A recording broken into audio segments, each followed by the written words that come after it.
Greetings, Grandmaster Amun Ra here.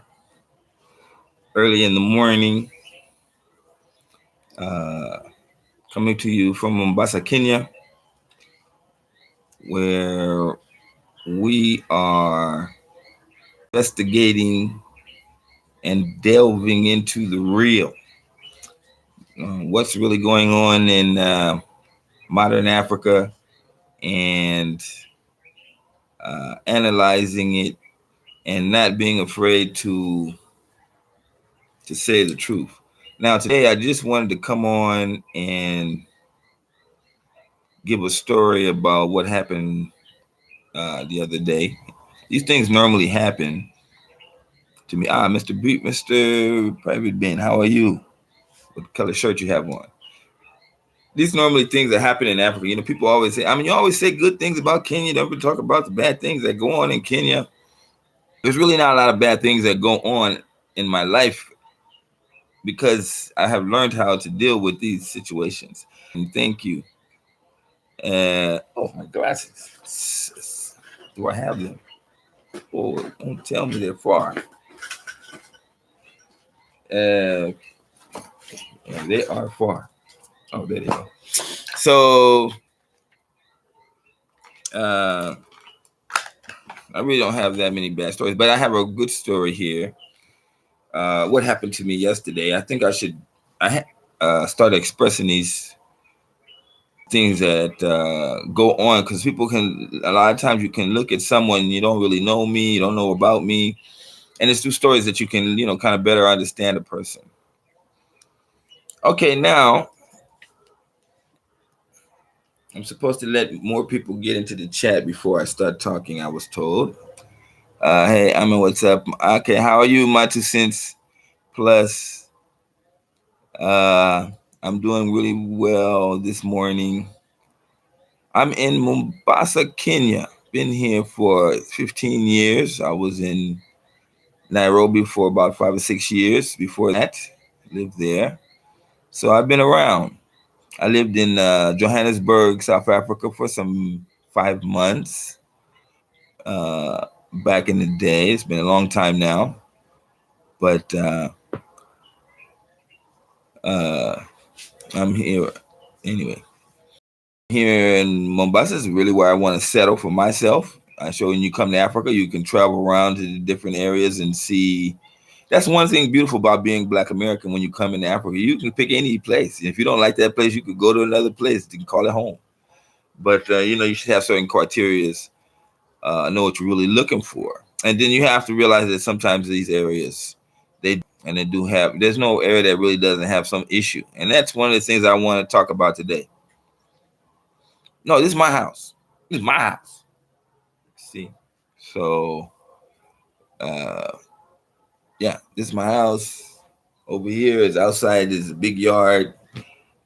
My neighbors from up country have moved here and they have brought chickens. I don't know if some of you guys in the South know what I'm talking about. You get an area, then the parent, they got to bring their ways with them. So they bring chickens and then the chickens go free and then they come into my yard and they start crowing in the morning. Now I already chased them, but they'll be back. I don't know what, they just know like I have to go cuckoo in front of Mr. Ross' house. And so we have that ongoing battle. Anyway, yeah, you see, and I have the same issues with my kids in the U.S. too. You really want them to come be close to you, but if they come to a place that don't have no infrastructure, then you have a problem. And that's one of the things I was mentioning in the last show about, you want your older children to come and see what you see. And, if there's only like 2 clubs in the whole city, 2 nice clubs, what's that? They're going to see them 2 clubs and they're going to be bored quickly. And you lose them, they'll go back home. But if you come to a place that's very vast like Kenya, it's impossible to see all the clubs and to visit all the clubs. You could be clubbing until you die. And that's one of the advantages of living in a big metropolis area as opposed to a whole country. Nairobi got like 5 million people in a general area of Nairobi. 5 million people in the general area of Nairobi alone. Now, the Gambia has 2 million people total, children, men, women, total 2 million people in the whole country. So I mean, I'm not trying to put it down. I'm just trying to make you understand what's going to happen when you come. You're just going to meet all the locals, and then they're going to, they going to want to sit down with you and farm. So my BB gun, yes. Unfortunately, they don't allow guns in Kenya. I was always thinking about if I have my BB gun, everything would be okay. We would get the respect of them chickens really quick. But unfortunately, I don't. I just pick up a few rocks off the ground and throw at them, and then they run. Anyway, something happened to me yesterday. Actually, it's been going on for a while with my neighbors here, in my immediate neighbors. We're in the 3 house compound, and we had trouble with electricity. Our electricity box is outside this compound, and then there's a walkway, so people always walking through this walkway, and our box is just like there. So someone comes in and they unplug the lights, and then I paid somebody to turn the lights back on. There was a problem with the bill a couple of times, and I was thinking like it was locals that were going around pulling out the wires. First they took our fuse, and then we had people nowadays. I realize we don't use fuses around here anymore because people steal them. But anyway, it's been going an ongoing battle. Even there was a time when I refused to have my electricity turned on, and we used battery-powered lights and solar instead. But the previous people that lived here had run up a bill of about 10,000 shillings, and I always just paid my portion and left the 10,000 there. But what we came to find out is that the power company has decided that nobody should have a bill of any kind. So if they come to your house and you see like you got a bill, you didn't pay your bill yet, they disconnect your lights. And this is not something with the power company. This is actually the people that go around disconnecting power.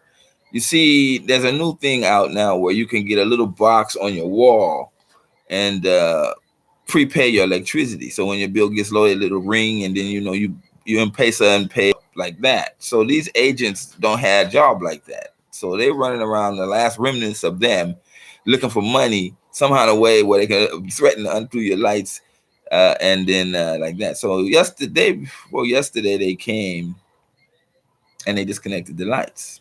And I was here in the house at the time. I didn't even notice. Morning. So I didn't even notice. And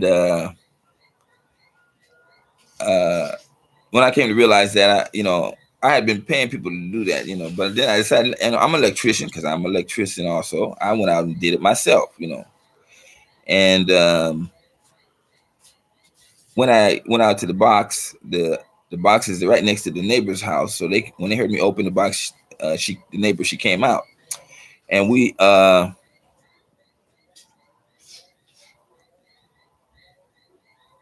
if I move to Westlands, it's true.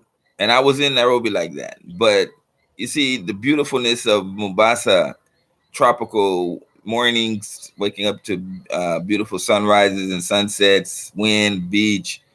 It's like Miami without the hurricanes and the weather. So yeah, I do get a chance to go to Nairobi and go through that life. But nowadays, I just too many people. I just be like, it's too crowded. But anyway, so I was talking to the neighbor, and she explained to me that the power people had talked to her, and she told her that if you have any type of payment on the bill, what.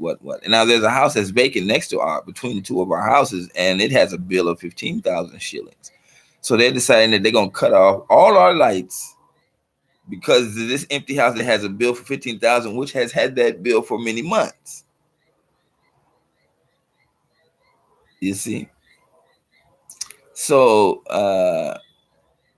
I said, no, we explained how we were going to do this, and I told her I would turn the lights on and do like this and that, and we remedied the situation the way we knew how. I knew how, so I remedied this situation. She was so grateful. Oh, thank you, Amen. But this is a neighbor who I don't normally talk to. I see her all the time every morning. She's going to work. I don't even say hi in the morning. So I go down to my wife's salon yesterday, and my wife is there with her, her workers, and they're doing somebody's hair. some customers here, and the customer sitting in the chair. Now I know better than to look at the customers, because a lot of beautiful women go into that salon. So I have a good rule: like I don't look at the customers in the chair, because my wife would be like, "Why were you looking at that customer like yesterday so much?" You know, I know. So I didn't even pay attention. So then my wife was like, I mean, "You're not gonna say hi to your neighbor, you know?" And I'm like, "Oh, it's the neighbor, you know. Hi." So they started talking about me, saying I don't uh, say hi when I go into the salon. And Africans, they always, you know, good morning, Jumbo, Jumbo. And I'm not with that. You know, that's not where we come from in the United States. You don't go around everywhere you go, see your best buddies. You go to their house, you don't, uh, hey, how are you, sir? You know, how are you, man? You know, give me five every day.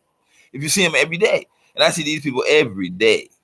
So it's not this, you know, I just walk in, look around, survey, let them know the band is around. If they need anything or they want to say something, then there I am. But I'm not like, hello, Eva, hello, Julie, hello. So I'm not the one. So they started criticizing me, saying I'm unfriendly. And I'm like, that's just, you know, somehow that's my culture, you know. So they were not really satisfied. And I started explaining to them, this woman is my neighbor, because she was the one whose hair they were doing. I didn't really notice her at first. This is my neighbor, you know. So I was explaining to she is my neighbor. If her house catch on fire, I'm there with the water buckets. If somebody breaks in their house and she starts screaming, I'm there as a neighbor automatically. When her children play, and if they find themselves in a situation where they're playing something dangerous, I'm there like they my children. You see, I take that position seriously. I don't have to talk to you every day and say hi, but when you call help, I'm the one that's going to be there first. And so she could now she sat back and she realized that because I decided to fix that problem, I didn't even blink. You know, I didn't ask for money. I didn't, you know, I was just automatic. You are my neighbor. I'm here and I need you to take care of me and watch my kids, and you the same. So they all now started to realize, okay, this Black Americans, this is the way they are. Yes. And some neighbors, we would just, you know, if our neighbor got in trouble back in the 60s, this is what we would do.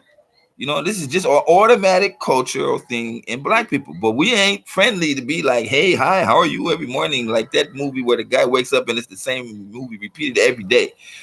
No, we're not like that.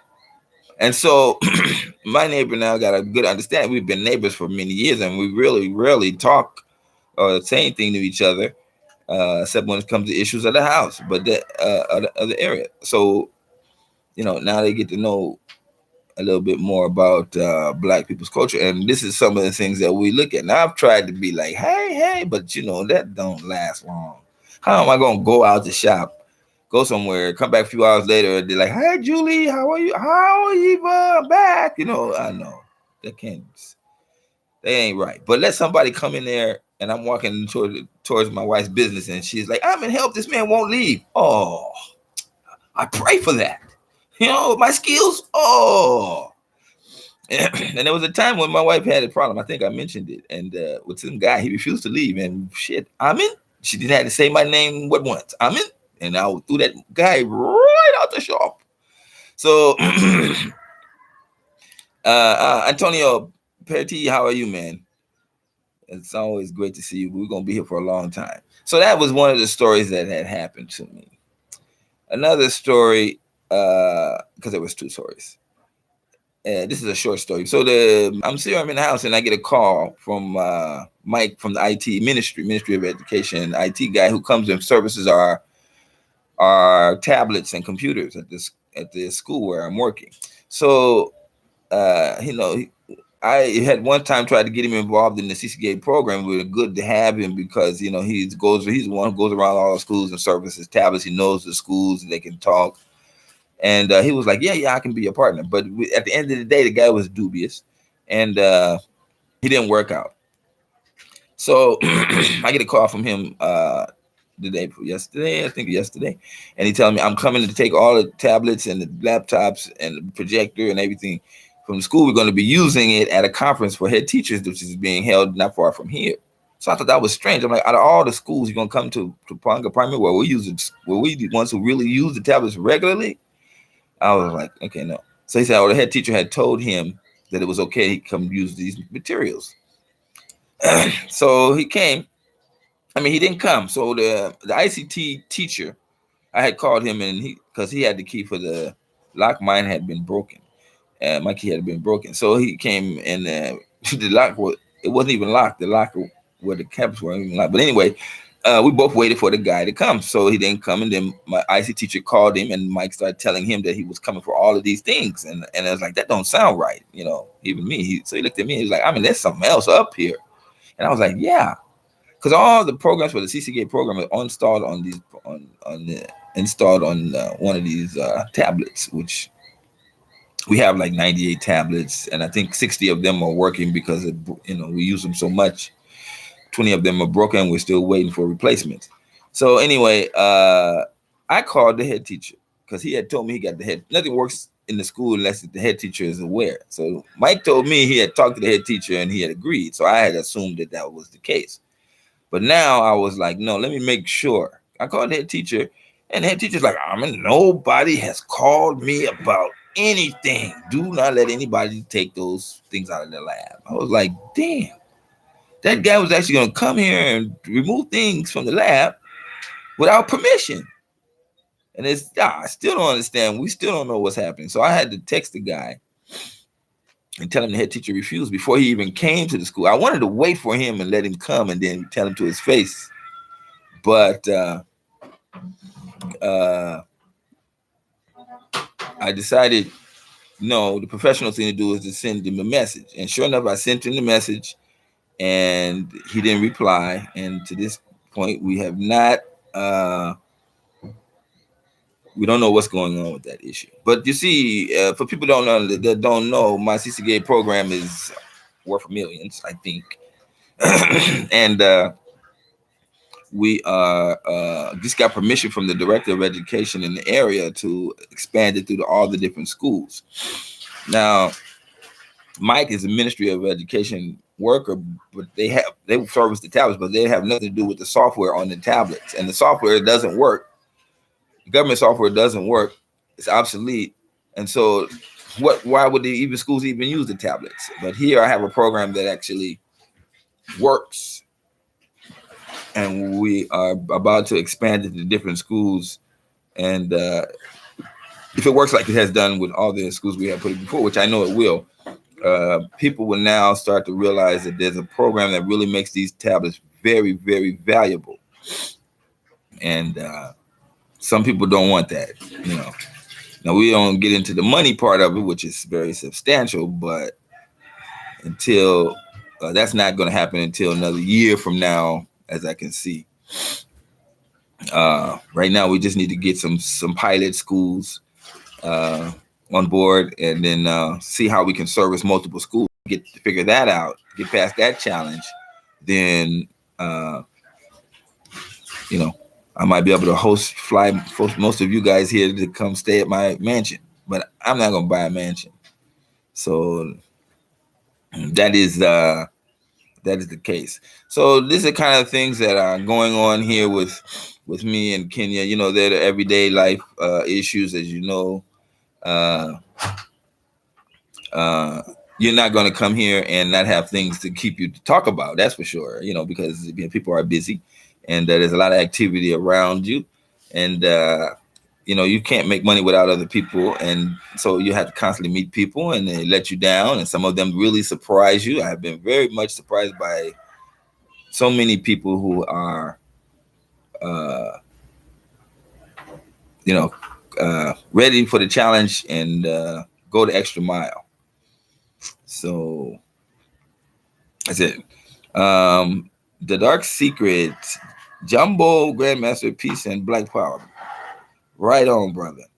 And I wanted to also point out again, because I was on the Dinah show yesterday. The guy put me on mute, put somebody else on the show, And then that guy started to talk shit about me, and I was like, oh, and I'm like, I can't talk. Oh, I was like, that's just not gonna happen. Put me on debate, but then don't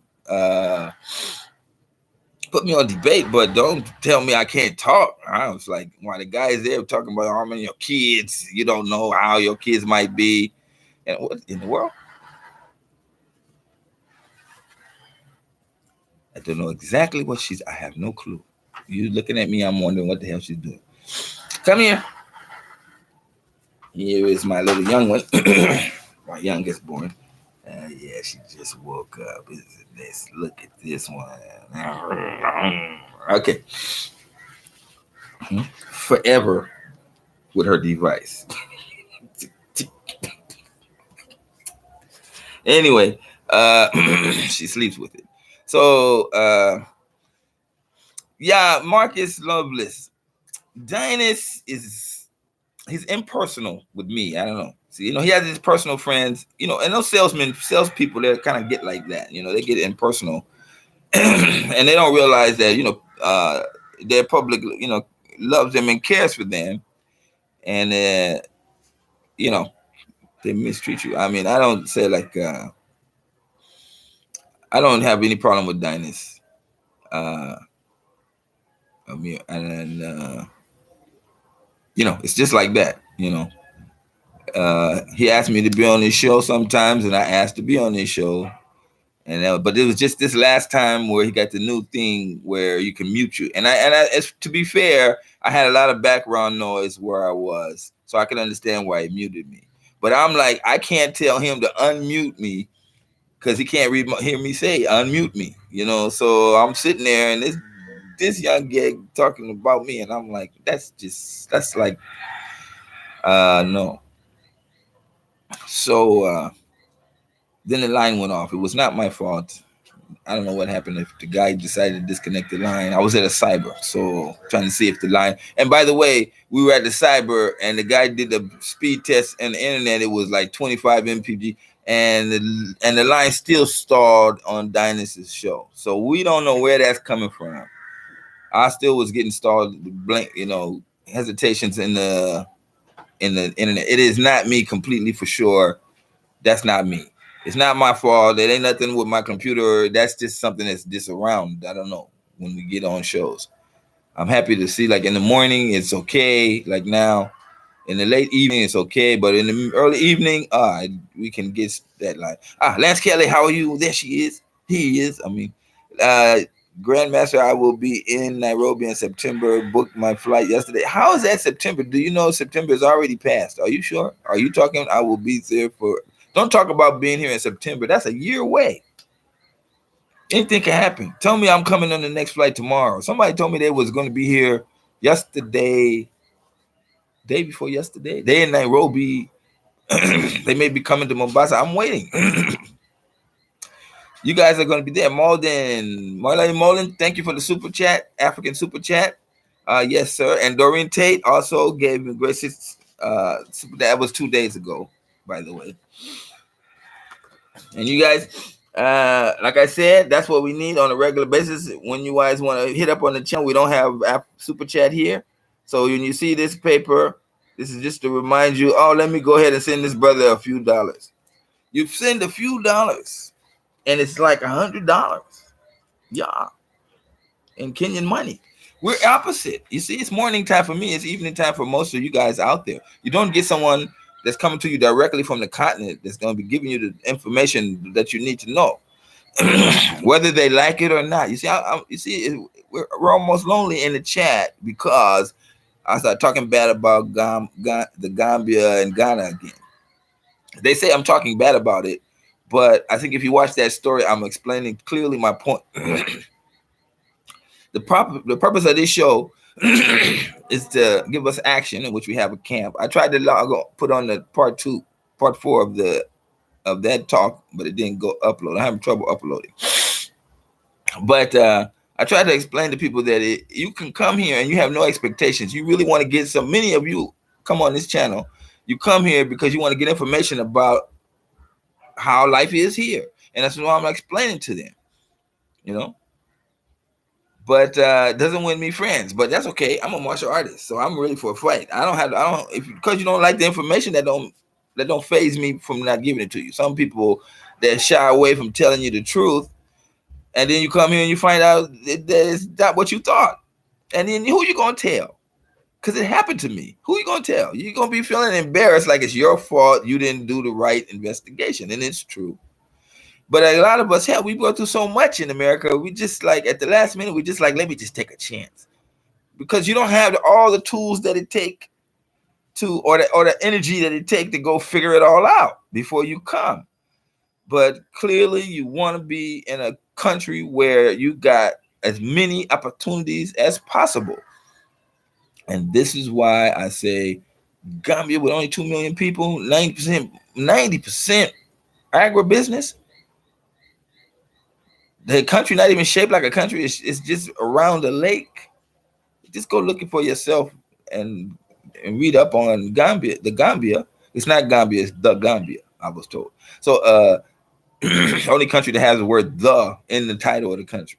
So you know, I feel like it because of the way this channel is set up. It's my job to come out and explain to people. Look, if you come into Africa, this is what you may want. Now, some of you are retired. You've got your pension and you got your social security money and your exchange rate is wonderful. You can live in the Gambia, you can live anywhere you want and have plenty of money because of the exchange rate.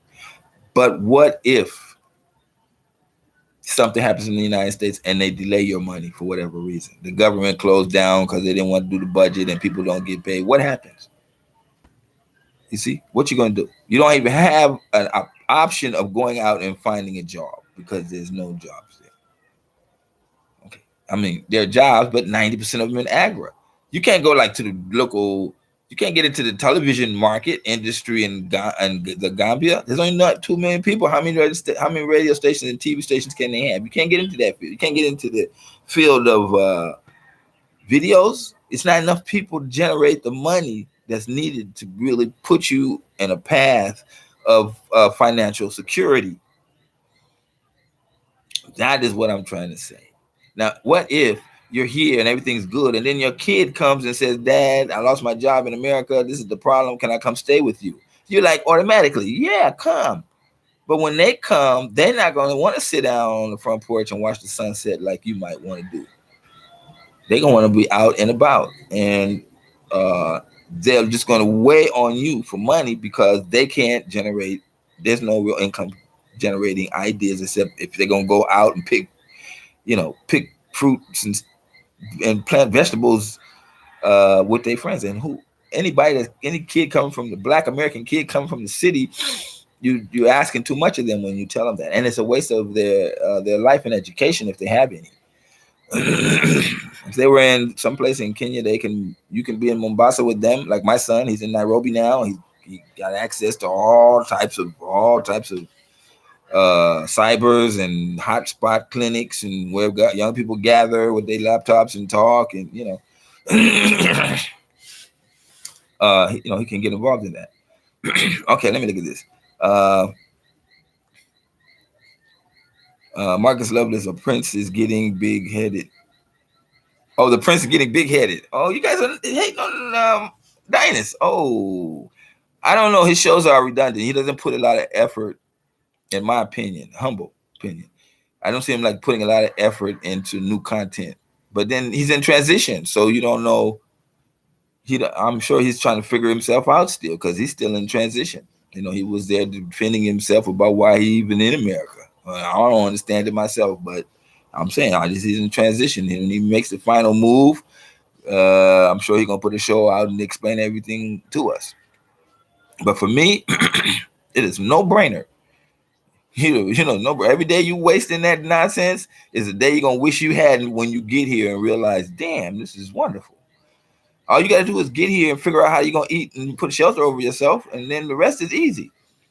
The post office gave me a hard time today trying to get the passport. Got to jump through hoops, I guess. What? Telling you guys better get them passports because I'm telling you, America don't want you to leave. It's 9:15 there. It's 6. Oh, it's 6 now. 15 in the morning here. My wife don't even wake up at 6 on Tuesday. No, she don't do that. So I don't know why she up running around like she busy. Our house girl left, went to up country, so she's getting up early. That's probably why. What country would you second to Kenya for reparations for African American or repatriation for African American? That's a good question. um, Let me see. That's a good question. What do I? Because I'm always focused on Kenya. I have been around to all of the countries, and Kenya is just the best in the region. When you go to Uganda and Tanzania, they really are a distant second for doing business in Kenya. But in West Africa, I would say that DRC Congo is the place to be. It's the growing place to be next. It's going to be a superpower. They're supposed to be joining the East African community soon. Definitely, they French there, but they speak a lot of English. And if you can get past that language barrier, because they're now more westernized, and if they get involved into the African East African community, it's going to be a really great thing. Really, really great. I'm looking forward to that happening. I'm trying to find out as much information as I can. But it's the second largest populated city after Kinshasa, after Lagos. They don't have all the crowded problems that they have with Lagos. Now they still have a big problem with education, people being educated, but they're not like Nigerians are just a hustling, bustling people. You know what I mean? They don't joke around when it comes to doing business and making money and surviving in Nigeria, and they have their own stance. The Congolese people there are more mellow, more laid back, and beautiful music, beautiful art and dancing. They're right on the Congo River, opposite Brazzaville, which is the two major cities for two different countries. And they're building a bridge across the Congo River, and that's just going to make an awesome connection. I mean, it's going to make Nairobi look like little hillbillies land. When they get it all together. And they just had a peaceful elections, transfer of power from in DRC Congo, and the sky's the limit. No longer can the Western powers go into Congo, destabilize the government, and then make deals with warlords to take out the minerals of the country. Those days are gone. So now it's only a matter of up, up, up. Marcus Lovelace, 54 countries, though I'm in 54 countries. Yeah, we're working on that. The African Free Trade Agreement is one of the things that's going to change all that. We understand here in Africa that it's these borders that's killing us. And they're taking big steps to alleviate that. 10 years from now, you're going to see wonders when they drop them borders. They have to. And all the African countries, except one, agreed on it. Have you heard about the Black Americans getting citizenship in Syria alone? I saw a video on 100 Black Americans getting citizenship in Ghana. I don't know why I'm having this trouble in the morning. Citizenship has its good points and its bad points. And it's not the big deal. You see, people on the outside, and they're looking at trying to micromanage Africa from the laptop or their phone screen. You must understand there is the life that everybody will talk about on the video, but then there's the regular life, like what I'm at now. I'm trying to show you. This is my house. This is where we wake up in the morning. This is what we do. You see. And ain't nobody gonna come and disrupt that life. I don't have a mailbox, so I don't have to worry about get that letter in the mail. I don't have to worry about all those things that America has, and a country has in an industrial country like America has. Nobody gonna call me on the phone talking about, you didn't pay this bill, or this is the automatic thing calling you, blah blah blah. But partly of that is because I manage my money fairly well. So you're going to come here and you have your daily work life, whatever it may be, but then you have your family relaxed life. And this is what it's all about. I'm here. My biggest issue is the damn lady with the chickens and then 2 houses down. And the chickens just know to come here. I don't know how they know to bother me, but that's it. But shoot, compared to what I had in the U.S., where I had You gotta lock all your windows in your house. Drug dealers is always running around there. Strange people, you don't know them. Your neighbors don't want to talk to you. You don't want to help you with this kind of thing. So you don't know your neighbors. Your neighbor's not black. Your your car is far from your house. It's vulnerable. Something happens. Come holidays, half your family don't want to talk to the other half. It's like, as a black man, let me tell you how you guys, you don't understand. You think I don't understand? It's a black man. It's Thanksgiving Day, and your wife, your mother or your kids is somewhere with somebody else's people taking your kids, because you only got one kid, can only go to one place at a time. So you're sitting at home watching a football game, and your kids is there with some other dude with your woman. Some of you got that problem. You 30s, 35, 40, you know what's up.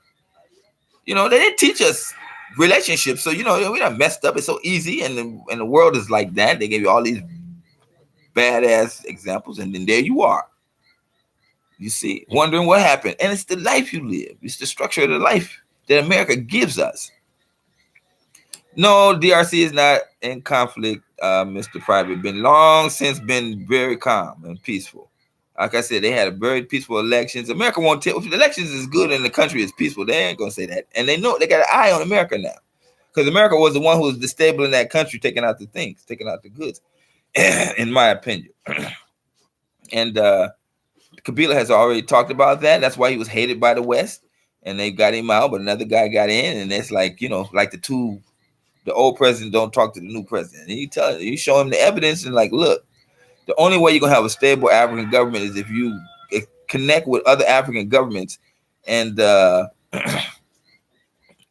up with them. So you have a multiple power. And this is what DRC president did. As soon as he got inaugurated president, what did he do? He came to Kenya and said that on the microphone, I want to be a part of the East African community. And that is what you have to do. You got to join up with partners. See, for a long time, DRC was in conflict with its neighbor countries too. But now they're going to be part of the union, the East African community. Ain't nobody going to come and mess with them for fear that all of the troops from the Kenya, all the troops from Uganda, and Ugandan troops don't joke around. They got a lot of experience in fighting. And all the troops of Tanzanians, I don't know about them guys fighting. But they're going to be all connected. And so there's no way you're going to just defeat all them kind of people. Africans ain't like Western people. They join the military. They want to go back home at the end of the day. But Africans, you in his home, so he ain't.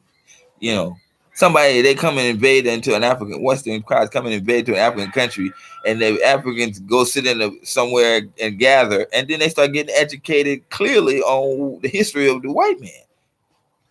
So you be in there with a room like 100, 200, 300, 500 people, black African men, and the guy's telling you this is what they did to us in the 60s, 50s, and 40s. Are we gonna let them do that again? Oh, it's like, oh, you silly, here's your gun, and then he waiting for you. Anything white, he gonna pow, he's dead. That ain't a fight. They would have to do. They tried to do that bombing where they. Like in Vietnam, where they carpet bombed the whole half of the country, and they didn't kill people. People was, you can't carpet bomb us out of existence. Now they tell you the threat of nuclear war, but everybody is gonna get nuked if you nuke anybody.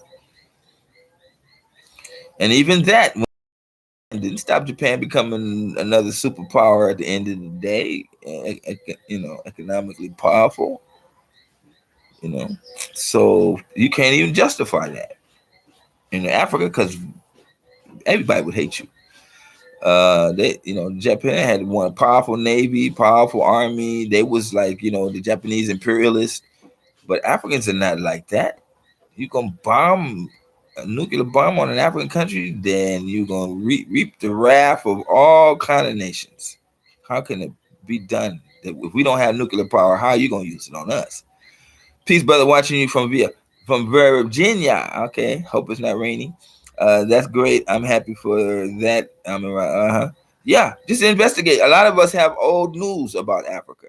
and we haven't gotten the point. But Africa is rising, and it's rising quickly. So you got to revisit all those old ideas that you had about Africa. That's one of the other things. Some of us got things from the old days when they was in Ethiopia, talking about the starving children. Shoot, Ethiopia is the fastest growing economy today. You know, you know, they got GDP like at the tens. So it ain't nothing like starving children in Ethiopia. That's just lies. White people will still do. They still go looking for them hungry children in Ethiopia. They very hard to find. But when they find one little small village somewhere where people are still the way they were, they putting all kind of cameras in their face. Rodney Frederick, my wife and I have degrees. She works in college administration. I work in social work and law enforcement. Any advice on how to use our backgrounds to make a living in Kenya? Okay, you got some pretty good money there, and I don't know if you have children, but um, you can get good business in law enforcement. It won't pay like what you're used to there. And her with degrees, definitely you can get work because you just don't come with the formal way. You just come, you meet some people in private universities and private schools, and they'll be glad to put you in. Now they're going to tell you we can't pay you this amount of money. They're going to do that at first, but you come in, show value, then they won't let you go. So it's like that. It's not like the regular traditional way you got to go through in America. You're going to come here and you're going to realize that people are going to really highly respect you for your degrees in an African country, and they're going to give you a chance. What you do with that chance is up to you, but you have to realize it is not like America. You ain't got to prove yourself to somebody because you black. You just got to prove that you know you got talent to fit in there. But don't try to come in and force American ideas in Africa. Use your smarts. You have to work hard, that's for sure. You know, I work at a school. I'm not on the payroll as like the payroll of the school, but we have a written agreement on how much I'm being paid for my services. So they can't really do without me because I came up with innovative ideas that fit their needs. Now they didn't know it. So I had to explain to them, do you know you can do your administrative paperwork on your phone and you don't have to do papers and you can do it at home instead of coming to the school and looking for the forms. Oh, you see, now I show them and then they go, oh, then half of them reject that. I like the old way. You know, you got to go through that for a while. Then the next thing you know, you see the people like that thing is devil worshiping. And then you look at next 2 months, 3-4 months later, you see that person the one doing it the most. So it's like, it's weird, but you appreciate it. That's one thing for sure. So if they just appreciate me and make sure they pay me on time, I'd be a very happy man. They wouldn't make nukes the most precious resource of the planet, even King Obutunda. America would nuke Africa. No other European country would allow it because how the heavy they invested in Africa. Okay, yes, you can say like that. But there's going to come a time when Europe's and the West are so desperate, and they're going to see that the Africans are like so refusing to work with them. They're going to try to force themselves, and we wait for that down the line. That's like 40 years, 20 years, 40 years down the line for that confrontation. See what the Africans do.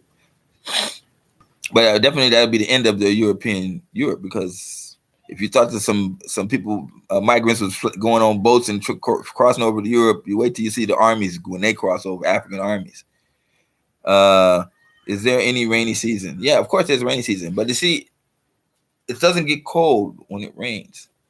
So, not like in America where it get cold and it's raining. You cold, you wet and you cold. That's not like that. But here, the rain on me, and I won't even change my shirt. Like 10, 15 minutes later, it's dry.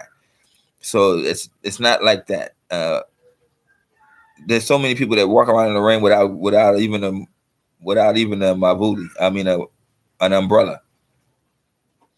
You just look out in the street and it's raining and people walking around without half of them got umbrellas and half of them don't. And they just walk, get wet, and then the rains are short, so they rain for like 30 minutes, 10 minutes, and then it stops. You see?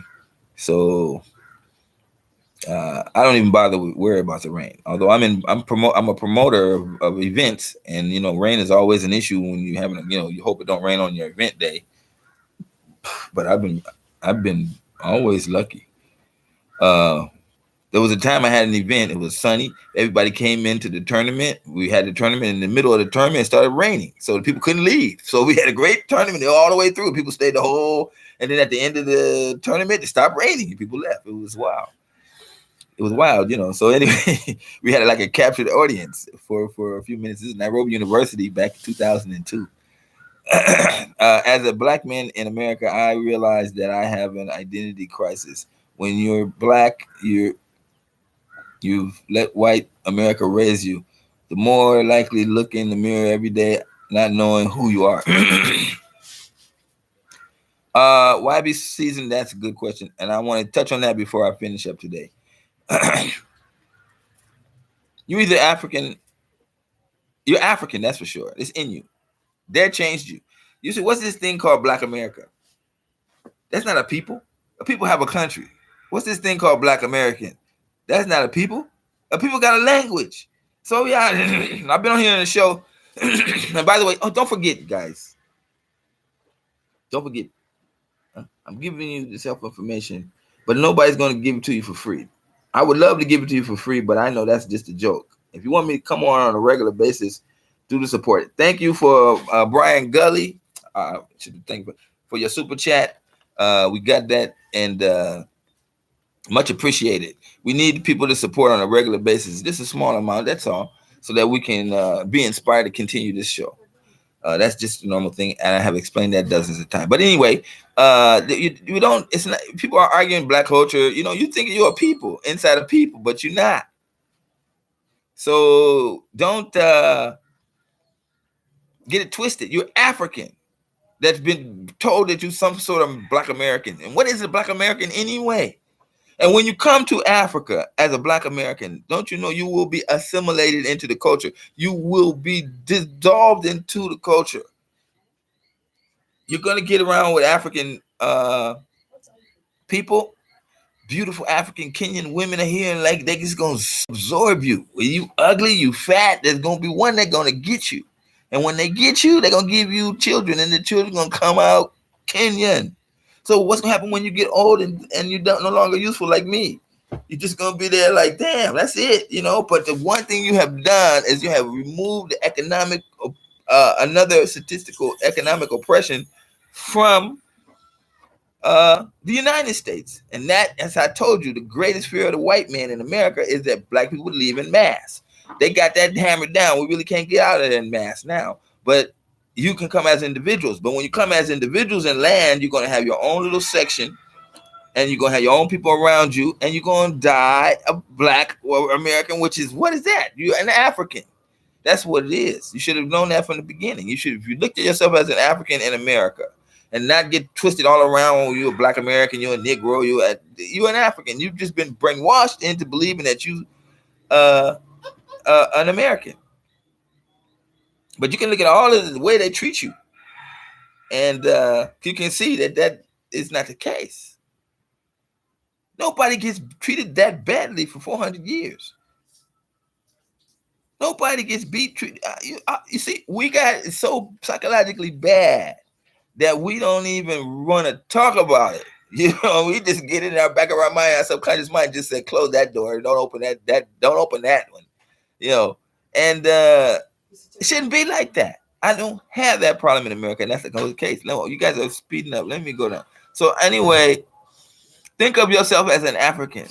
Get you an African name. Don't even if you have to keep it to yourself. But look in the mirror and see, I am an African. Not a Black American.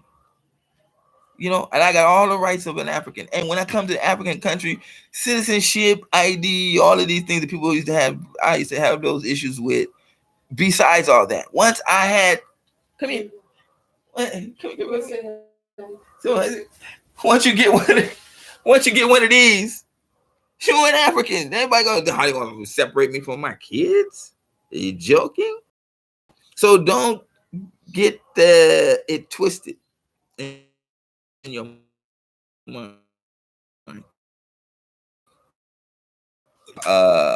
Black American. It ain't no. I had an argument with people. What's the culture of Black America? Aretha Franklin. She's dead now. Whitney Houston, they killed Michael Jackson. That's our culture. What's our language? You know, bebop, hip-hop, and hip-hop, that's our language. Surely we need to have professors and scholars to come up with a whole dictionary of words. And they tried to do that with bufonics, and I used to fall for that. I used to be here in Africa talking about we used to be bufonics. The fact of the matter is, I don't speak no goddamn bufonics. I speak English because I was captured in America. It's not my language. You know, so here I am. You know, I can speak Swahili and survive using Swahili now, and it feels good. So that is what you got to come to the grips of. But if you come here and you stay, you realize that in the place they just hold on to their Black Americanness. Go to their house and they want to talk about, you know, what that Canadians have done to me yesterday, my neighbors. You know, I'm flying to America next week. You know, okay, fine. They want to hold on to that. That's fine. But the fact of the matter, they're here. You know, and some of our conversations are just about complaints. But in other words, when I sit them down and say, "But what about the weather? What about this and that?" Oh yeah, well that's good too. And you know, but you know, the other day that girl just made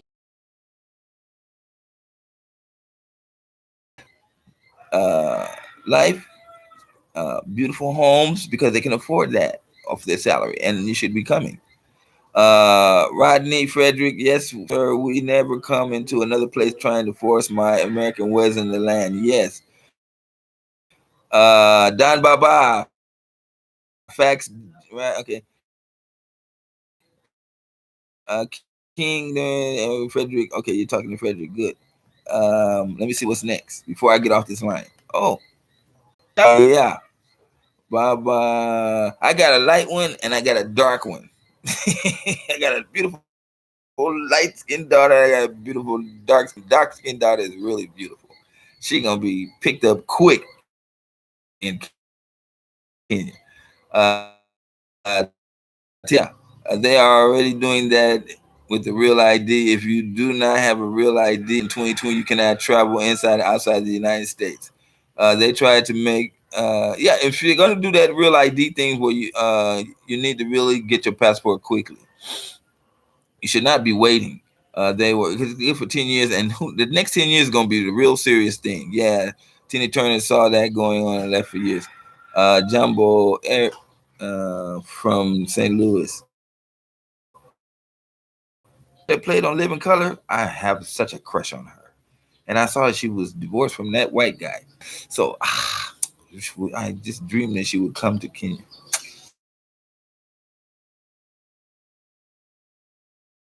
And that's my fantasy. But anyway, appreciate you guys for coming on the chat line. I hope that we made some leeway here about my situation. We do have things about Black people. We are so dedicated to the people we love. And when we dedicate ourselves, we'll take a bullet for that person. Now, that's something that the African is not so into because there's so many of them. They're like, why me? And with their tribe, okay, they're going to be there for that person more. But I've never seen anybody so willing to die for a particular incident than Black people.